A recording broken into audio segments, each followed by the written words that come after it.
How to change text color in the Character.AI app. If you are wondering on how to customize and edit the colors of the text, then this tutorial is for you. So let's get started. First of all, open the Character.AI app.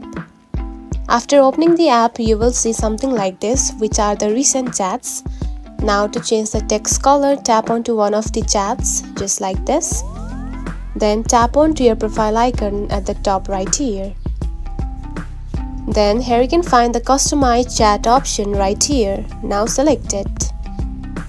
Then here you can find the chat colors, just right here. Now to change it, simply tap onto one just like this.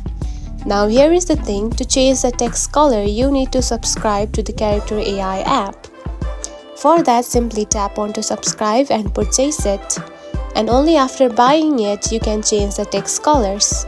And that's it. This is how you can change the text color in the Character.AI app. If you found this video helpful, don't forget to like and subscribe for more tips. Thanks for watching.